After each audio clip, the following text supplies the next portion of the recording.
2 menos cuarto de la madrugada para hablar de otro tipo de ahorro, de los bancos, de las tarjetas de crédito, de las hipotecas. Está con nosotros nuestro especialista Manu Chan. ¿Qué tal? Muy buenas, Hilary. Buenas noches, bienvenido. Hablamos con él en un instante a la vuelta de la publicidad. Hasta ahora.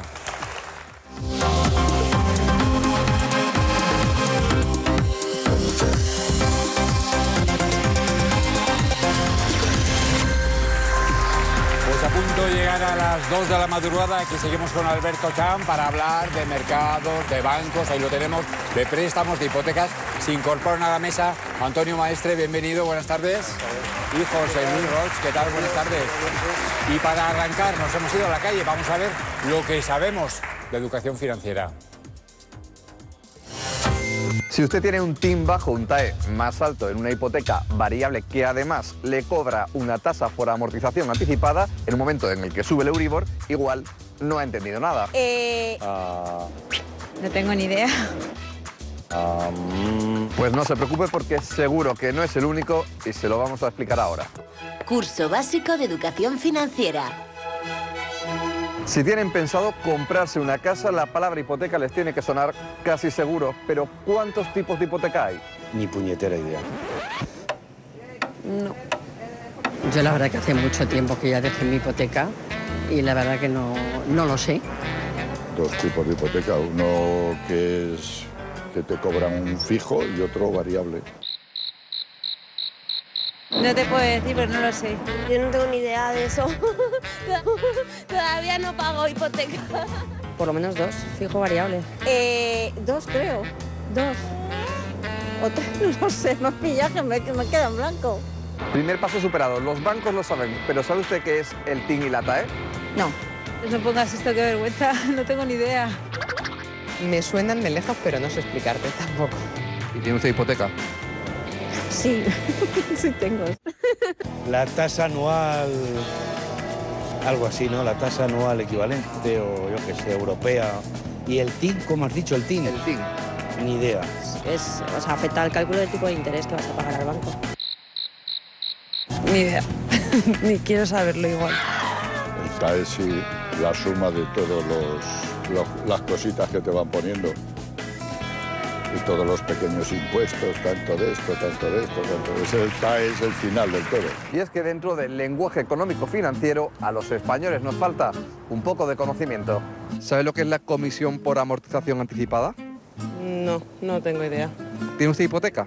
Sí. ¿Y sabe usted lo que es la comisión de amortización anticipada? No, pero lo tengo puesto en manos de abogado. ¿Sabe qué es la tasa de amortización anticipada? No tengo ni idea. Ay, pues ahora mismo no. No, me has pillado. No. Podría decir que es el Euribor. Hombre, pues lo que sube o baja es la cuantía de la amortización del préstamo. Es el índice por el que se basan los bancos para sacar luego el porcentaje que ellos van a cobrar sobre o el Euribor para calcular sus préstamos, o sea, la comisión que van a hacer para el préstamo que te dan. Es lo que sube y baja lo de las hipotecas. Sí. Ay, no, de verdad, es que no. Y en estos días de compras, otra pregunta fundamental. ¿Débito o crédito? Yo siempre compro a débito. Con tarjeta a débito. Pues a débito. ¿Sabe la diferencia entre pagar a débito y a crédito? ¿Nos la podría decir? Sí, pues los intereses que se lleva el banco cuando pagas con dinero que no es tuyo, que es de él. Instantáneamente una y a crédito al mes que viene, dentro de 3. ¿Paga usted a débito o a crédito? Normalmente a débito. Depende del importe, pago a crédito o a débito. Con las rebajas encima parece que las cuentas las tenemos un poco más claras, pero ¿qué sabemos del ahorro? ¿Sabe lo que es un plan PIAS? Pías, compré. ¿Un plan PIAS? No. No, es lo que es el plan Pías. No sé lo que es, lo siento, pero no. Ella me pillas. Me suena, pero no. Ay, no sé lo que es un plan PIAS. Pues no lo sé, y eso que trabajo en una entidad bancaria. Eso lo saben mis compañeros. ¿Trabaja usted en un banco y no conoce qué es un plan PIAS? No, porque estoy de cajera solo. A lo mejor hacerlo que te lo vayan pagando, o sea, cobrando a X meses, no, si no, no me pillas ahí. Tengo un plan de pensiones de cuando entras a trabajar. Métodos los ha habido siempre, aunque recursos como este nunca vienen mal. Bueno, pues vamos a aclarar algunas de las dudas. Alberto, ¿qué es un PIAS? Es un plan individual de ahorro sistemático, es similar a un plan de pensiones, no tiene la ventaja fiscal que tiene un plan de pensiones, pero sí que tiene una ventaja de que puedes retirar el dinero a partir del 5º año desde la primera amortización. Bueno, una duda resuelta. Está claro que no tenemos por qué saber de todo. No es fácil, pero para eso tenemos aquí a nuestro experto para ir aclarando algunas de estas cosas, algunas de estos galimatías. Empezamos por los bancos, si te parece, y con las tarjetas. ¿Mejor crédito, mejor débito? ¿Cuándo debemos no utilizar una u otra? Eso es cierto. Es decir, las tarjetas, de hecho, es uno de los instrumentos financieros, junto con los depósitos más vendidos por los bancos. Sí, entonces, que están empeñados siempre en llévese la tarjeta, llévese la tarjeta. Correcto. Por algo será, claro. Por algo será, y es donde está el tema. De las tarjetas tiene unas ventajas. ¿Qué ventaja tiene? Primero, que el pago es un pago de... Es decir, el plástico siempre tiene un registro electrónico y eso, ante cualquier duda, cualquier reclamación que se pueda hacer, gracias a una tarjeta, pues hay un registro. Bien, ¿qué pasa? Dentro de las tarjetas tenemos tarjetas de débito de toda la vida, que es la tarjeta que podemos gastar aquello que tenemos en cuenta. Es decir, si en cuenta tenemos X dinero... Y nos quitan el dinero de la cuenta inmediatamente. Exacto, es decir, yo voy gastando, se va reduciendo. Al momento que tengo 0, no puedo gastar más, me anulan en la compra, porque si no entraría en números rojos. ¿Qué problema hay? Luego hay un problema de tarjeta de crédito. Y muchas veces se tiende incluso a llamar tarjeta de crédito a ambas, a la de débito y a la de crédito. La tarjeta de crédito es aquella en la que el banco nos cede, propiamente dicho, el nombre, un crédito. Supongamos un crédito de 6.000 euros. Y eso implica que una persona, aunque no tenga el capital, puede gastar a crédito hasta 6.000 euros al mes en ese dinero. ¿Cuál es el problema de esto? Esto da lo que se llama en economía una falsa ilusión de riqueza. Es decir, que una persona... Gastas lo que no tienes, claro. Exacto, gasto lo que no tengo, pero como cada vez que pague con mi tarjeta de crédito no me anulan ese pago, yo puedo seguir acumulando, y más en estas épocas navideñas, es muy propio de mucha gente, pues oye, excedernos, y es habitual, los gastos navideños de regalos, etc. El problema que viene en las tarjetas de crédito es que luego, al siguiente mes o al siguiente trimestre, depende de la entidad financiera, hay que devolver el capital junto con unos intereses, evidentemente, del crédito. Aquí hay que tener en cuenta una cosa, las entidades financieras dentro de los... Pero cuando tú compras algo con una tarjeta de crédito, pagas lo que, digamos, te descuentan al mes siguiente del banco el valor de lo que has comprado, no te descuentan más. Meten la recarga que hay de los intereses normalmente, y aquí hay un tema importante. Hay bancos donde el tipo de interés que cobran en la tarjeta de crédito ronda el 20-25%. Es decir, es el crédito más caro de los que puede aportar normalmente. El tema entonces de las tarjetas es que hay muchas personas que, claro, difieren el pago y en el momento del pago llega el capital más los intereses, se encuentra un momento de, oye, entra un pago que tengo que hacer mayor a lo que tenía calculado y viene un problema mayor, lo que llamo yo la bola de nieve, que es pide una segunda tarjeta de crédito para pagar la primera. ¿Nos dices entonces sería mejor pedir un préstamo para comprar ciertas cosas que pagar con la tarjeta de crédito? De alguna manera, a nivel de porcentaje de intereses, evidentemente, la tarjeta de crédito, evidentemente se aprovecha el banco de que los pagos que se hacen con una tarjeta de crédito son pequeños. Es decir, el pago que se hace con una tarjeta de crédito no es igual que podemos comparar con una hipoteca. Entonces el interés que se cobra suele ser mayor. Por tanto, yo siempre aconsejo que la gente use todo lo que pueda una tarjeta de débito y en la medida de lo posible, si no queda otra alternativa, una tarjeta de crédito. ¿Por qué? Porque a nivel del ahorro siempre va a ser mayor al año. Perfecto. Préstamos, errores, problemas, cuidado que tenemos que tener con los préstamos. Exacto, en los préstamos, más o menos personales, hay dos tipos de temas que hay que tener en cuenta. Uno, y aquí se confunden, y es normal que se confundan porque en las escuelas nadie nos ha explicado ni lo que es el TIN ni lo que es el TAE. ¿Vale?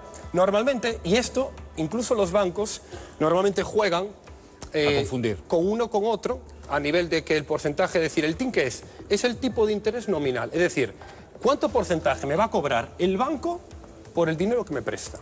Y una persona que va a pedir un préstamo dice, oye, yo voy a pedir un préstamo, el banco que me cobra un 6, vale. Y, ese es el TIN. Vale, ese es el TIN, es decir, ¿cuánto me va a cobrar el banco por el dinero? Pero cuidado, porque eso no es todo lo que va a cobrar el banco. El TIN es solo lo que te cobra el banco por dejar el dinero. Pero luego está el TAE, la tasa anual equivalente, también en porcentaje. Y el TAE incluye cuánto te cobra el banco por el dinero más gastos que pudiera haber, comisiones añadidas, es decir, incluye un poquito más todo. O sea, que es lo que tenemos que fijar a la hora de pedir un préstamo es el TAE. Exacto, es decir, el TAE realmente recoge lo que de verdad vamos a pagar, lo que es el coste más real para el que coge el préstamo. Y a mayor es el TAE, hacer una tasa anual, que el TIN no lo es, el TIN se puede hacer un préstamo, pues por ejemplo, para 6 meses, pero el TAE está anualizado, no solo nos vale para decir, vale, ¿cuál es el préstamo real para mí, para pedir un préstamo? Es el TAE. Me tengo que fijar en esto en la letra pequeña, no el TIN, ¿vale? El TIN da igual. Pero el tema fundamental es que el TAE nos ayuda a comparar préstamos con otras entidades financieras, no el TIN.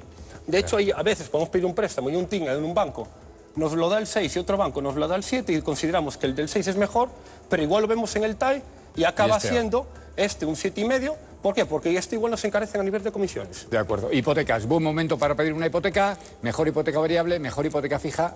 En este momento decimos. Bueno, en las hipotecas aquí hay que tener una cosa importante. En las hipotecas siempre entra, de alguna manera, la gran pregunta, la clásica pregunta, que es, bueno, voy a pedir una hipoteca y además gente más o menos de mi edad, de 30 años, pues no se me suele ser la edad más o menos media, donde la gente se inicia en la primera hipoteca. Y aquí hay una parte importantísima, ¿vale?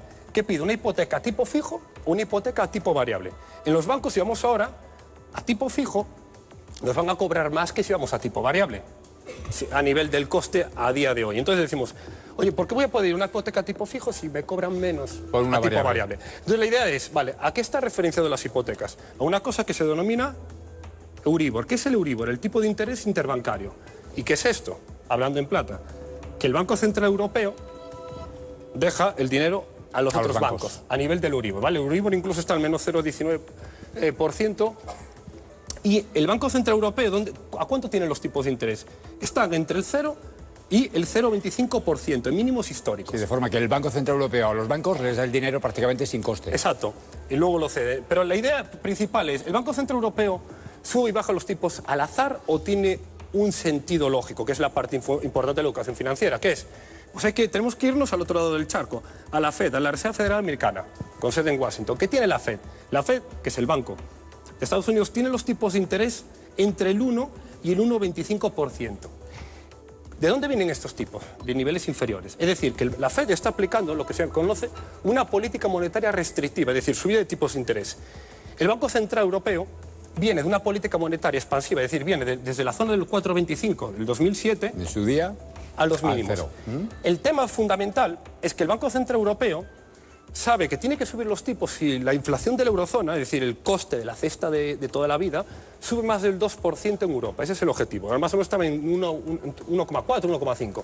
Si la inflación sube en toda Europa por encima del 2%, el Banco Central Europeo comenzará a cobrar por el dinero que presta. El Banco Central Europeo tendría que tener cuidado con la inflación y cómo controlar la inflación subiendo tipos.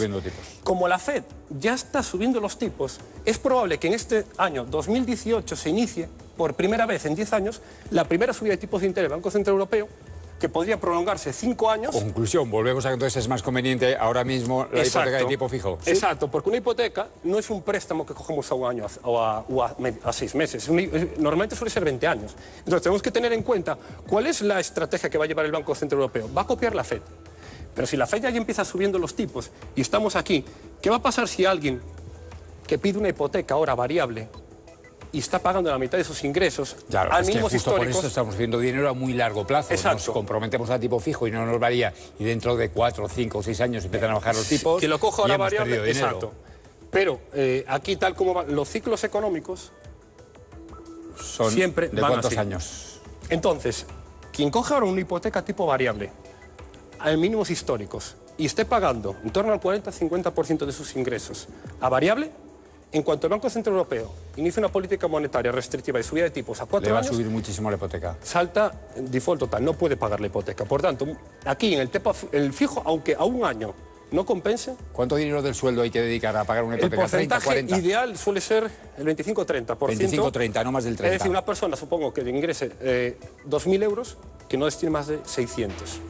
José Luis Roch, no sé si tú eres un experto en hipotecas, en tipos, o te engañan como a todo el mundo. Me engañan como un chino, bueno, como un chino, como lo que sea. Es decir, como a todos, y sobre todo los bancos, ¿eh? Yo desde hace tiempo, los bancos me parecen... Pensaba que es decir, desde hace tiempo no llevo mi dinero a los bancos y lo guardo, me gustaría lo no guardo en el colchón. No, y esa es una pregunta, me gustaría no llevarlo, pero es que no puedes vivir sin los bancos. Es decir, parte del sistema, realmente. Es parte del sistema y cada vez también forman más parte de, dijéramos, de la policía fiscal. O sea... Sí, lo que decía, al final con las tarjetas están controlando también lo que compras. O sea, ahora ya no puedes pagar más de 2.500 en efectivo y cada vez vamos a ir a menos dinero en efectivo. Sí, o sea, todo tarjeta va a haber un control. Sí, o sea, en ese sentido va a haber control 100%. O sea, Montoro los tiene pillados en todos los sentidos. Pero bueno, al margen de que los bancos para mí no son ya tan amigos como eran antes, son enemigos, ¿qué se puede hacer hoy en día? Pues, bueno, para sacar el ahorro, porque no te dan nada un banco. Cuando dejas el dinero, vamos a lo siguiente, no te a la dan rentabilidad, nada. ¿no? ¿Qué o sea, hacemos? ¿qué puedes hacer para que ese dinero, que 4 euros que tienes ahí, no se muera de asco y que los bancos no se aprovechen en ese sentido? Esa es una parte más importante donde actualmente los tipos de interés mínimos en España, antes la renta fija nos daba un 4%, 3-4% No, y es que hay quien exagera y dice nos van a terminar por cobrar, por tener el dinero en el banco. No se sé llegó si a nivel de la deuda va de los bonos, a nivel, el bono alemán efectivamente con interés negativo. Es decir, entonces el tema fundamental es, cuando los tipos están negativos o prácticamente a cero, mucha gente dice, oye, si la renta fija no me da rentabilidad, porque la inflación es que si lo meto a renta fija pierdo dinero, la gente está optando ahora y se está viendo una corriente a la renta variable. Es decir, oye, prefiero arriesgar un poco de mi capital, porque si no arriesgo pierdo seguro. Y si arriesgo un poco, puedo sacar una rentabilidad superior a la inflación. ¿Meterte en bolsa, dices? Bolsa o fondo mixto, veremos ahora. Aquí que hay como niveles, a nivel incluso de derivados y luego criptomonedas. Pero fondos de inversión, también quien que no es experto mete su dinero, sus pocos ahorros que tiene en un fondo de inversión, que no sabe si van a subir, van a bajar. Esa es la parte importante, es decir, cuando en el banco, sobre todo al que se inicia el año 2018, los bancos llaman a padre de familia, madre de familia, etcétera, que llaman y dicen a la familia, oye, ¿tienes un capital? Te aconsejo este producto financiero. La clave fundamental es, ¿este producto financiero me conviene a mí o no? Y siempre digo, no hay un producto financiero bueno o malo. Le conviene al banco. Exacto. ¿Le conviene a mí o le conviene hay productos financieros que no es que sean buenos o malos, hay productos financieros que se adaptan o no a las exigencias de una persona. Pequeño ahorrador, ¿qué hace? José Luis. Exacto. Yo, por ejemplo, o gran ahorrador, no sabemos. Yo, por ¿Qué hace con su dinero? Yo entiendo, por ejemplo, yo se me dedico a la bolsa a nivel de inversión, mi perfil puede ser agresivo, es decir, sé asumir un riesgo muy alto, pero una persona, supongamos, una persona que tiene un patrimonio, que no quiere arriesgar el dinero, no quiere ese perfil. Entonces, voy a explicar aquí cuáles son las 3 preguntas que tiene que hacer una persona al banco, ¿vale? Para saber si ese producto financiero que le está vendiendo el banco conviene o no le conviene. Si no le conviene, para decir, no lo quiero comprar, ¿vale? Lo primero, la rentabilidad, ¿vale? La rentabilidad la podemos clasificar en 3 tipos. Rentabilidad media, alta o baja. Una rentabilidad baja la entendemos en torno al 1%, ¿vale? Renta fija, bono del Estado, etcétera. Y más o menos esto, pues más o menos a poco que suba la inflación, estamos o a la par o perdiendo poder adquisitivo, ¿vale? La rentabilidad media suele estar más o menos aproximadamente en torno al 5% y suele ser habitual a nivel de fondos de inversión mixtos. Es decir, por ejemplo, un fondo que invierta 3/4 partes de nuestro dinero en renta fija y una 1/4 parte en renta variable, pues para estás arriesgando solamente la 1/4 parte de ese dinero. Exacto. En los fondos se puede coger como pues el 50-50 o 3/4. Entonces, subimos la rentabilidad. Y luego hay la rentabilidad alta, que es del 10% en adelante, y aquí podemos irnos a un mundo aparte, del 10% al 20, al 30, 50, 100%, que ya depende, evidentemente, de la sofisticación que tenga la ingeniería financiera. Y aquí podemos irnos o a fondos más agresivos, acciones, futuros financieros. Pero ahí tienes más riesgo de perder. O sea, cuanto más exacto, puedes ganar, es decir, tienes más riesgo en la rentabilidad decimos, vale, yo quiero una rentabilidad alta. ¿Y eso qué me conlleva? Que hay una relación directa entre rentabilidad y riesgo. Vamos al riesgo. Vamos al riesgo. El riesgo implica 2 cosas. Primero, evidentemente, tiene que haber una relación directa. Alguien no puede buscar una rentabilidad alta con un riesgo bajo. ¿Bien? Ahora bien, el riesgo depende sobre todo, hay diferentes tipos de riesgo, pero hay 2 fundamentales. Uno que es la volatilidad, que es cuánto me puede variar mi capital a lo largo del año, supongamos un fondo a un año. Ahí estamos al 5.º mes del año. Habrá fondos de inversión, por ejemplo, que tengan una volatilidad del más o menos 5%. ¿Qué es una volatilidad? Eso quiere decir que tu capital puede estar o por encima, un 5% arriba o por debajo. Entonces, habrá personas que digan, oye, puedes dormir con tu capital pues perdiendo un 5% del capital aportado. Dice, no hay ningún problema, vale.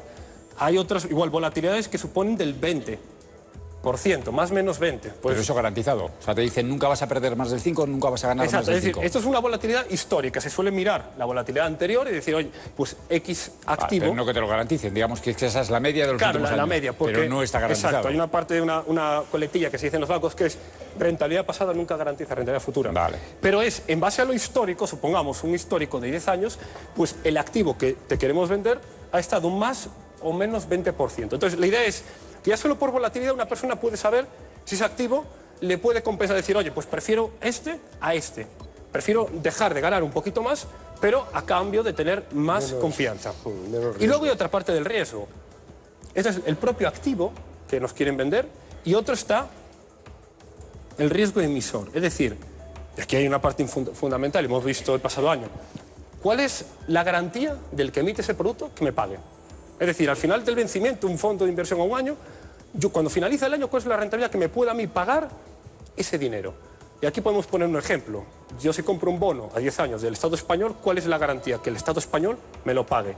Y si lo compro de Grecia, pues ahí vemos que hubo quitas, que hubo default, impagos. Entonces, aquí hay que tener en cuenta, y se puede ver incluso el Banco Popular, se puede ver en el tema de pagarés de Nueva Rumasa, es decir, que muchas veces no es un tema de que nos garantice, que hay una rentabilidad de un 10. Influye. Yo tengo una pregunta. Tú has dicho que no se pueden pretender rentabilidades elevadas con riesgos bajos, pero todo el sistema financiero funciona así. Si los pobres nos creemos que los ricos arriesgan mucho, pero no es verdad. Si a la gente que tiene el sistema financiero agarrado por donde duele, por ejemplo, a ti tú vas a pedir un crédito al banco y te piden tal sistema de garantías que te hagan decir, oiga, arriesguese un poco, ¿no? O sea, va usted a ganar mucho dinero, no me haga encima a mí pagar un seguro de vida por si me muero, que es el único riesgo que usted tiene de realmente no cobrar. Claro. Entonces, es decir, que yo tengo la impresión de que los pobres siempre nos puede pasar eso, que tú, por ejemplo, compres algo y como se vio con la crisis financiera americana, el caso Madoff y todas esas cosas,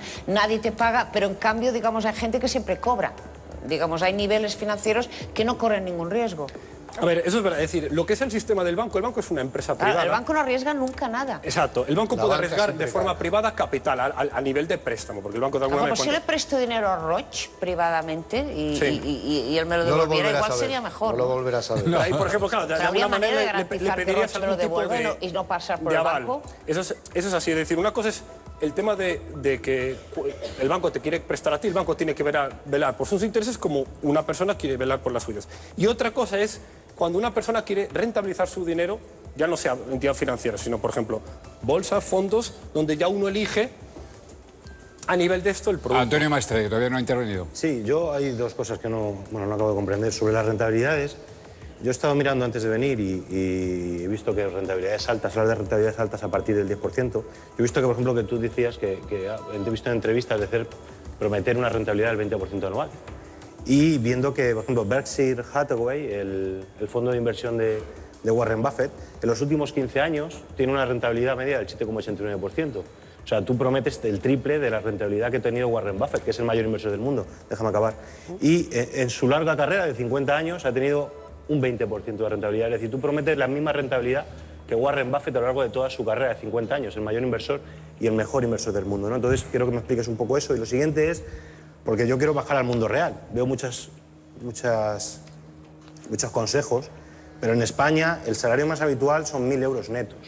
1.000 euros netos. Es el salario más habitual. O sea, es lo que la gente cobra de manera más habitual. Y has hablado de que una hipoteca tendría que meterse el 25 o el 30%. Estamos hablando de una hipoteca de 250 a 300 euros. Pues yo me gustaría que dieras un consejo para la gente más habitual, es decir, con 1.000 euros netos, ¿cómo lo hacen para coger una hipoteca? Vale, lo primero, yo aconsejo aquí lo que se debe hacer, ¿vale? No, evidentemente, lo que cada uno luego pueda hacer. Una cosa es la tendencia a dónde se debería llegar. Respecto a Warren Buffett, ¿sabes lo que es un concepto de apalancamiento? Yo sé poco, yo estoy aquí para preguntar. No, te estoy preguntando. ¿Sabes lo que es el concepto de apalancamiento financiero? Te repito. ¿Sabes lo que es el concepto del CFD? Dígamelo. El dinero que no tienes. Yo te he preguntado. No, por eso yo te estoy preguntando ahora porque tú estás basándote. Ahora desconoces lo que es el apalancamiento financiero, desconoces lo que es un futuro. No, yo no sé lo que es, escucha un momento, yo te pregunto a ti. Desconoces lo que es un CFD o una opción vanilla. Lo que yo desconozca o no vengo aquí a decirte. Yo vengo a preguntarte a ti que eres el experto. Déjame hablar. Es decir, si no tienes educación financiera, vale, pero que no tengas educación... Contéstame a la pregunta. ¿Vale? No, te estoy respondiendo. Tengo educación, porque educación financiera no tienes. Lo has demostrado, pero no tienes CFD ni fútbol. Vale. Te comento. La pregunta. Warren Buffett, ¿sabes más o menos el patrimonio que puede tener? Sí. ¿Cuánto? Te estoy preguntando no, ¿cuánto patrimonio tiene Warren? No lo sabes también, vale. Tus preguntas. Te comento, más o menos, para que veas un poco que no. ¿Me dejas hablar o...? Bueno, yo, Hilario, no puedo con una persona que no me deja hablar. ¿Cómo prometes tú? Es que yo le dejo hablar. Efectivamente, vamos a ver si reorientamos el debate. También te recuerdo... Ya, yo quiero decir... También te recuerdo, Alberto, con las preguntas. Y no tú, que lo que vienes a dar explicaciones. Si me dejas la hablar... pregunta que te he hecho es... Alberto, insisto. Si me dejas hablar, por favor... Te voy a hacer la pregunta otra vez. Yo te permito que te hago la pregunta otra vez. Te hago la pregunta otra vez y haces favor. Ya la sé, la primera la entiendo. Te hago la pregunta otra vez. ¿Cómo es posible que tú, que no te conoce nadie y no tienes el dinero suficiente como Warren Buffett, cómo es posible que tú prometas el triple de la rentabilidad anual de Warren Buffett? Primero, no lo he prometido nunca, ¿vale? Hay una entrevista que hiciste tú en la que decías que 250 euros, con 250 euros de inversión, se podía llegar a 1 millón de euros. En esa entrevista prometes un 20% de rentabilidad anual, que es lo que ha conseguido Warren Buffett a lo largo de sus 50 años. Papel escrito, ¿vale? Yo te pregunto cómo es posible. Yo, en fin, no puedo... Ahora sí, pero esa pregunta... ¿vale? A ver, esa pregunta. Aparte, la educación financiera, ¿vale? Y luego la educación también, ¿vale? Lo primero... lo que te comento es, si no tienes el concepto de lo que es un derivado financiero o el apalancamiento, ¿vale? No expliques o no compares lo que es una inversión de Warren Buffett, que no sabes ni primero ni el patrimonio que tiene, ¿vale? La ganancia de 50.000 millones de dólares que hizo en bolsa. Lo hace al contado. ¿Que me expliques tú? Pero te lo estoy explicando. Alberto, respondemos a la pregunta, por favor. Vamos a la pregunta que te he hecho, la explicas. Si no vamos a la pregunta, Alberto. Al contado, vamos a ver, si te apalancas 1 a 3 por cada una rentabilidad que consigas al contado en acciones del 1%, tú al contado vas a ganar el 1%. Si lo haces con un CFD, ¿vale? Un contrato por diferencias, aunque no entiendas el concepto, yo te lo explico. Con 1% de acción, tú estás ganando 3%. Lo cual quiere decir que no significa que tú puedas conseguir a largo plazo, a 40 años, una rentabilidad superior. Warren Buffett la consigue anualizada, ¿vale? Eso no quiere decir que una persona un año no pueda conseguir un 50, el próximo año un menos 20, y a la larga, con un apalancamiento que es habitual cuando hay capitales menores, evidentemente, ninguno de los que estamos aquí tenemos un patrimonio de 40.000 millones para invertir, ¿vale? Entonces, lo que se usa es un concepto de derivado financiero para con una rentabilidad pequeña poder multiplicarlo usando ¿qué? Un riesgo mayor a favor de una volatilidad. Hay que escuchar un poquito. Vamos, Alberto, con la siguiente pregunta. Hipotecas, 1.000 euros de sueldo medio, 30-40%, significa una hipoteca de 200-300 euros. ¿Qué piso compras con 200-300 euros al mes? Pues yo, por ejemplo, aquí es muy sencillo, se puede ver en Madrid, en la zona centro, vale, en X capital, en la zona de las afueras, vale menos. El tema fundamental es vale menos, comento, ¿dónde vale 250 euros? ¿Me dejas hablar un poquito? Sí, pero ¿dónde vale? Si yo estoy Madrid, ¿dónde vale 250 euros un 25, por ejemplo, o 30%, es evidente que una persona es lo ideal que se debería destinar para no tener problemas financieros. ¿Qué pasa? Si una persona, supongamos, dice, oye, estoy destinando un 50% de mi sueldo a la hipoteca. Evidentemente, aquí ya no es solo el 50%, lo que es el porcentaje. El porcentaje es, vale, ¿cuánto está destinando esto? Pero tu hipoteca, ¿cuánto está? ¿A tipo fijo o tipo variable? Porque una persona dice, no, yo destino un 40% a variable y el otro a fijo. Si lo estás destinando a fijo, ya tienes garantizado que esto no te va a subir. Pero si lo tienes destinado a variable y no lo cambias, mucho cuidado. Todavía porque hay que puede tener ser mayor en cuenta, incluso del 50%. El Banco Central Vamos con la Europeo, liquidez. La liquidez. La liquidez es otra de la parte de los activos muy importantes. ¿Por qué? Porque la liquidez es la facilidad que tiene un activo para convertirse en dinero. Supongamos el ejemplo de una vivienda. Yo tengo una vivienda, la quiero vender, ¿y qué supone? Tengo que poner un anuncio en los periódicos, buscar un comprador, notaría, etcétera, compra-venta.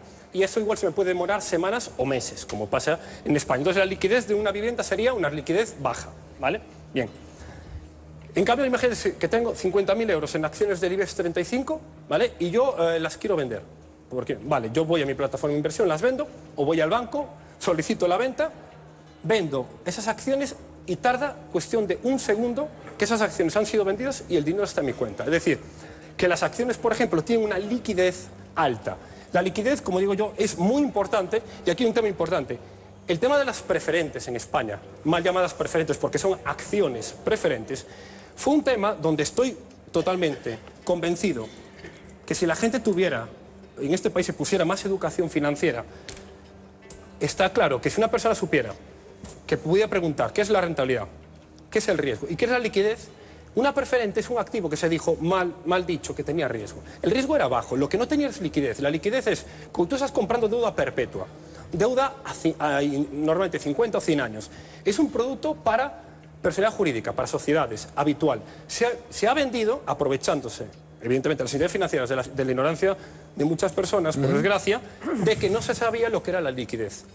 Se vendió el producto anunciando de que era un sistema de ahorro y lo que supuso es que si alguien supiera que ese producto no tenía liquidez, es decir, que no puede recuperar jamás el dinero vía venta, no te habrían engañado. El 99% Hablas lo habría con este comprado. dinero de gane dinero en bolsa. Bueno, gane dinero en bolsa, de verdad la gente que tiene unos cuantos ahorros, unos pocos ahorros, vuelvo a mirar a José Luis, se va a arriesgar en invertir su dinero en bolsa sin saber. Es que el no arriesgar ya supone un riesgo, que es perder dinero por el paso del tiempo. Ya, nuestros abuelos lo pueden ver. Arriesgarme a perder un poco o arriesgarme a perderlo todo. Que valían 100.000 pesetas de antes. Quiero dar un dato, por ponerlo sobre la mesa. Yo invierto en bolsa, vas a decir. El 90% de los españoles no tiene capacidad de ahorro. En realidad, solo 4 millones de españoles, que los que ganan más de 30.000 euros, ingresan más de 30.000 euros anuales, pueden ahorrar. Por lo tanto, claro, la educación financiera está muy bien, pero fíjate que se acaba rápido, porque con que eduques financieramente a 4 millones, es decir, aquí el verdadero problema... No, Elisa, pero es que vas al banco y te timan, vas a pedir un crédito y tienes que ver la letra pequeña porque te están calzando Querida, un seguro. ¿me dejas terminar la frase? No, pero es que a ver, ¿sabes qué pasa? Sí, estaba hablando yo. No, estabas hablando tú, pero tú interrumpes así te da la gana, Elisa, estamos debatiendo. No has venido a monologar, puñetas. Ya sé que es lo que te gusta, pero bueno. No, es que no pienso decir nada más. Es decir, no he dicho nada en toda la mesa. Entonces, a ver, tengamos la fiesta en paz. Termina, quiero decir Elisa solamente un dato. Es decir, que el problema de este país es que el 90% de las familias no pueden ahorrar. Por lo tanto, eso no significa que no te venga bien tener educación financiera. Tú has dicho que con educar a 4 millones, y eso es una barbaridad, porque tienes que tener educación financiera para ir al banco y que no te engañen. Elisa, eso es cuando como pides un crédito para lo que sea. Elisa, porque no estamos hablando solamente del ahorro, estamos hablando también de las tarjetas y de los préstamos. Si la mayor parte de la población española tiene obesidad, para eso que no vayan al gimnasio, porque ya tienen cuanto obesidad. más pobre Habrá que buscar la solución. Es como decir que el verdadero problema de este país es que las familias españolas y los trabajadores españoles no ganan lo suficiente. En primer lugar, para vivir, que eso ya hay que dejarlo. Y en segundo lugar, para garantizar mínimamente su trabajo, su futuro. De manera que muchas veces venimos a hablar de cosas que al 90% de la población que está viéndonos en su casa, pues hasta le tocan un poco las narices, porque dicen, hombre, ya me gustaría a mí poder ahorrar siquiera un 5% o algo de mi sueldo, o incluso llegar a final de mes para encima plantearme si meto en renta variable o no. Es que sales a la calle y te están quitando el dinero por todas partes. Lo ha explicado este señor, la tarjeta de crédito, las hipotecas. Entonces es importante estar armados frente a eso. Y cuanto más pobre seas, más. La respuesta que ha dado cuando le he preguntado que qué hace una persona que gana 1.000 euros, que es lo más habitual, cuando está diciendo que tiene que invertir el 25% en una hipoteca, es que se vaya más lejos de Madrid. Sin hombre, conocer es que siquiera, desde luego porque con 300 euros un piso a la castellana no te lo vas a comprar, ya te lo digo yo. ¿Dónde te lo compras? Yo tampoco. ¿En Fuenlabrada? ¿En Getafe? Bueno, pues ¿En Fuenlabrada, en Getafe te lo compras? Pero ¿Por eso, 250 euros al mes? Pero eso no es culpa mía ni de este no tratemos señor. a la gente de gilipollas, no, porque es lo que estamos haciendo. Pero es que precisamente, es lo que estamos haciendo. Yo lo que te estoy diciendo es que por 150 cuanto peor es la situación, más importante es que la gente tenga educación financiera para defenderse. O sea, no es tratar a la gente de gilipollas, decir que se creen. Yo he ido a pedir un crédito al banco y me he leído la letra pequeña y he visto que me intentaban engañar, y yo no tengo mucha educación financiera, pero por sentido común tenías que ir cláusula, oiga y esto, oiga y esto, oiga y esto, porque los bancos son máquinas de estafarte, según vas ahí. ¿Pero qué tiene que ver eso con la denuncia social que nosotros hacemos? Pero es que resulta que como tendrá que pagar la casa, pero a lo mejor tendrá que ir al banco a pedir un crédito o tendrá que tirar de tarjeta precisamente porque no tiene, y luego tendrá un problema con la tarjeta, que es lo que nos está explicando. Yo recuerdo que estamos hablando aquí, un momento, por favor, recuerdo que estamos hablando aquí no solamente de la inversión en bolsa, que ha sido la última parte de esta intervención, porque obviamente solamente una minoría tiene acceso a la bolsa y tiene ahorros, como dice Elisa, para poder invertir en bolsa. Hemos empezado hablando de tarjetas de crédito. Hay mucha población con una tarjeta de débito o de crédito. Sí, claro, que la usan habitualmente. A eso me refiero. Entonces está bien, digo yo, que está bien saber lo que está bien y lo que está mal. Y gente que pide préstamos y gente que tiene una hipoteca. Dicho lo cual, Alberto. No te permite una hipoteca. Vale. Voy a empezar un poquito a explicar, ¿vale? Obviando idioteces, un poquito cómo va a nivel de inversión en bolsa. Es decir, alguien que ahora diga, vale, yo quiero comprar unas acciones, hay muchos padres de familia, de hecho 5 millones de personas en España de forma directa o indirecta invierten en bolsa, ya sea comprando directamente acciones o indirectamente a través de fondos de inversión. Y aquí hay que tener en cuenta que a nivel de la compra de acciones, ¿cuáles son los 3 principales errores que comete la gente que compra acciones? Primero, existen 2 tipos de tendencia en las acciones. Tendencia alcista, que es cuando la acción marca máximos y mínimos crecientes, es decir, que tienen tendencias que suelen durar incluso años, acciones que a los accionistas le están enriqueciendo mes tras mes, año tras año. Y luego hay valores que son bajistas, ¿vale? Que llevan lo que años. estás diciendo es, la duda está, ¿o compro acciones que van al alza o compro acciones que van a la baja? Exacto. Porque pueden llegar a subir y este podría ser el buen Pero negocio. el tema fundamental es que la mayor parte de la gente compra esto. Acciones que van a la baja. Acciones bajistas. Y esto podemos decir, vale, ¿cómo alguien compra una acción que está bajando pudiendo comprar acciones que suben? Por un tema que explicaron luego en psicotrading, pero es que acciones alcistas... Luego, muy luego no, porque nos estamos quedando sin tiempo ya. O sea, las que cerramos... acciones alcistas tienen un crecimiento y nos consideran que son caros. Una acción bajista consideramos que una acción que baja de 50 a 10 está barato, pero es que cuando hay una tendencia es que va a seguir a la baja. Por tanto, a nivel de las tendencias hay que buscar, ya digo, valores alcistas, a nivel de valores blue chips, que se llaman. Cuidado, por lo tanto, entonces, con comprar acciones que van a la baja, que pueden ser peor. Exacto. Aquí nos tenemos que quedar porque ya nos hemos quedado sin tiempo. Pues gestión monetaria y psicotrading. Te agradecemos mucho. Muchas gracias. Gracias, de verdad. Y ustedes una cosa más, recuerden, el lunes a las 10:30 de la noche en Antena 3 no se pierdan el estreno de una nueva apuesta de series A3 Media. Apaches, una historia de venganza, amor y justicia, protagonizada por Alberto Amán, Verónica Echegui, Eloy Azorín y Paco Tous. Apaches, insistimos, no se la pierdan este lunes a las 10:30 de la noche en Antena 3. Y nada más, así hemos llegado al final. Ha sido un placer. Como siempre, Paula. Sí, nos despedimos y yo me despido ya definitivamente porque Andrea vuelve el sábado que viene y aquí también. Definitivamente, nada es definitivo. Bueno, por ahora, hasta la próxima. Hasta la próxima. Gracias por acompañarnos y gracias al equipo que hace posible este programa, que son maravillosos. Efectivamente, gracias a ellos. Gracias. Buenas noches.